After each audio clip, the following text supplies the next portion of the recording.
And so here's the old South Bend, and I'll show you her running just to get an idea. I spent a lot of time restoring this lathe. It probably took me about a year in my spare time to get it restored. When I bought it, it was in really, really rough shape. Many parts were missing, many parts were damaged. But all in all, it came out really well. I'm very happy with this lathe. She's such a joy to run. Everything just works as it should. I'm going to show you. I made a serpentine belt here for it rather than using the original leather belt, and I don't have to keep much tension on this belt at all, and it never slips. It runs very, very quiet. And let me see if I can find where the splice is.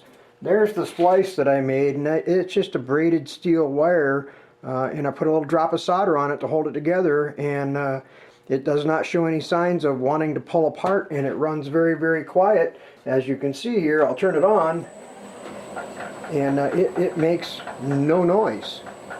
She runs very, very smooth. There is no end play in the spindle at all. So the only thing that does make a little noise, and I'll show you here in a minute, is when I engage the gears, you're going to hear a lot of gear noise. And I've quieted it down the best that I could, and I guess I'm happy with it. It works as it should. Could it be a little quieter? Sure it could, but this lathe is a 1949. She's 70 years old, and yes, some of the parts may have a little bit of wear. So here's what she sounds like with all the gears engaged. And it's not horrible.